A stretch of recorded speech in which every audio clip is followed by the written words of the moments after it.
it was just crazy. It was like, where is it? I think I hit under China is crazy. Well, you know, where did I put it? I think I put under China's crazy, because I've got a whole thing I want to do where it's. Let me just find it because I think it was the most recent. Yeah, here we go. Let me just put that up for a second, right? So we can just okay. Stop. Just as it's kind of a segue to this, because I think it's since we're talking about this, about women. Is it the one? There you are. Look at how pretty she is, man. She's 35 years old, dude. Like, she's someone who's basically taken care of herself. She's 35 years old and she's pretty as hell. Like, she's like a friggin' 8 if you really think about it, right? But if you're going to do the whole thing, what 7, whatever, but unwanted. Ladies, if you're thinking about getting married, remember this. Do it early. Don't wait too long. Before I turned 30, I wanted to find someone who was a wealthy heir, earning over $1 million a year, and I could actually date guys like that. After 30, I aimed for career professionals like myself, earning around $300,000 a year, and I could still find them. But after 32, I started looking for someone making at least $10,000 a month, who had a house with a down payment and could afford a wedding gift of $50,000. Now at 34, I don't need a house, a car, or a wedding gift. She's there. This is a park where the mothers, fathers come to look at women on a list. There's like, see that at the back? It's a notice board, right, of all women who are looking for marriage. And there'll be a couple men on there as well. This is what it says on here, what she can offer as a bride. This is China right now, dude. She is basically 34 years old, right? 30, going 35. Walking around, on a Saturday or whatever day it is, where they all get together in the public park for these meetups. And she's holding up a sign. I have a house. I have a car. I have a good job. I don't need you to do anything. You don't have to worry about too much of what the dowry, basically. When you get married, you go, this is, here's what we offer to you. And it's like, it's still practiced in like the more traditional thing. I think in my family, when I got married, I didn't even think about that. It was like, basically they come out and they give you like, when I got married, like, because I'm like, I kind of had like, Christian marriage. And this is like about 2000. And so, because my ex-wife she was like from Fiji, and she was Indian, and so even though we had she was Methodist, and not like my background, I was like, and it was Christian in about 20 years back.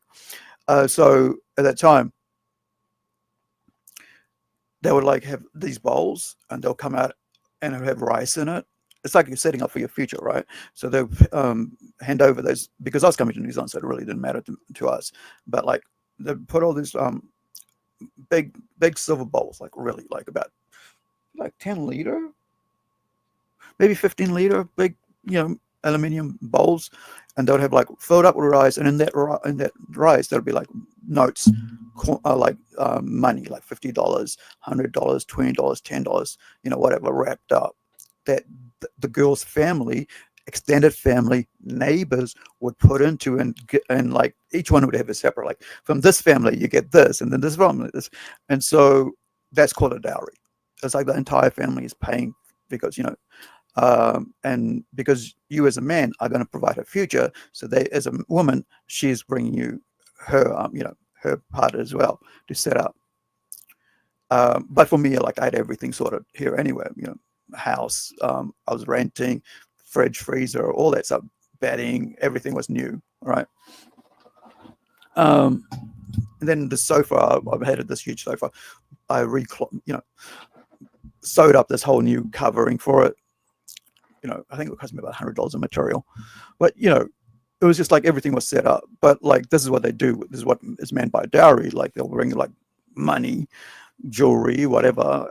It's just whatever people could afford. They'll put it in there. But financial stuff, you know. And if you're not a, if you if you're not a virgin, no dowry.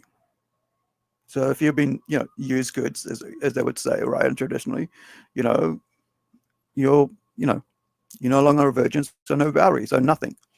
You just you know or even wedding photos, but I still can't find anyone. They think, even if you have a car, a house, and a degree, you're already 34. Next year, you'll be 35, a high risk age for pregnancy. They assume there might be fertility issues, so I feel like despite my great potential, I completely messed it up.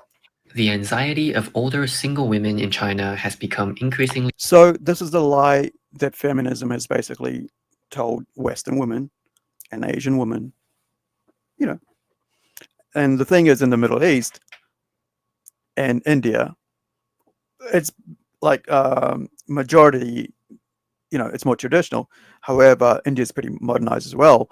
So there's a lot of feminism there as well. Women are doing the same thing, where let's work hard, get my establish my career and stuff, and not worry about it. And so the men now are like, yeah, sorry.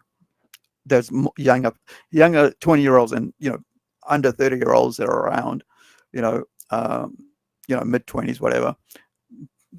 Yeah, better future with them than having to have someone who's like what so-called high and mighty, established in their way, have play the whole feminist game, and they don't really give a shit anymore. So why would I be with you when I have someone who doesn't really care about that shit, who I can provide for myself and not worry about you having to provide for me? It's like with males, it's always ego, right? And one of the things that a lot of young girls aren't told, that you don't really want to, the bruising a man's ego is not going to get you anywhere in life. If you're married, I was thinking about this yesterday actually, about the whole thing, because we've got a marriage coming up. So I was thinking about this, in the sense of like what parents don't tell their kids who are getting married, like especially women. There's sure, there's a partnership, and that's cool, that you have to that you're equals, right? But the other thing is that one thing you don't want to do is try to bring the man down in public or in your relationship. Like dig at them, about whatever. If they did something wrong, you remind them every fucking couple of weeks. Remember that time, and just to win a fight. And you bring up the same old shit over and over again. That's not a good way to be in a relationship where you're constantly reminded. And men have a tendency to just go shut themselves off, and they'll go, well, yeah, whatever. And then after a while, they'll just go, yeah, I'll look elsewhere for that, for someone who won't give me, who won't try to bruise my ego. And that's why you always have like people, men will go, like married men will find ugly women, who won't, who will talk nicely to them over their own beautiful partners, right? It's just the way it is, because it's like a lot of, it's the way men work mentally. They don't want to be talked down to that, and like there's a balance, and I'm not trying to like fucking play with that shit, but I'm just trying to say is that like when you actually if your partner is a man, right, and all you do all day long is like they'll like shut off, and they'll just find someone who just says the nicest word to them, and they're the ugliest, fattest looking ugly thing that you can think of, and they'll just go sleep with them for that one moment, just to get you away from or get away from you. It's just the way it is, man. Like you can see it. Like you go like, what the fuck you went with? But she's so hot, and you're married to that hot, and that girl, your girlfriend's like really, and your fiance, and you went with her. that's where that, you know, that's what I'm trying to get at. It's like when men, like, you know, it's just it's a mental thing, man. Like, it's just, you know, it's like there's so much, you know, because the whole ideal of men have been raised to be a provider, and if they're and if they can't, they've failed, and then you start going at them for that failure. You know, it's like the ego's bruised, and that's all they got in the end is the ego, right? The pride. And if you fuck with that, then you're just ruining your future with them. And then, like, you got no one to blame but yourself. But why did he go sleep with us? Like, well, because you were on his ass all day long. Right, let's go to the other video. But I just thought I'd show you guys that, like, you know,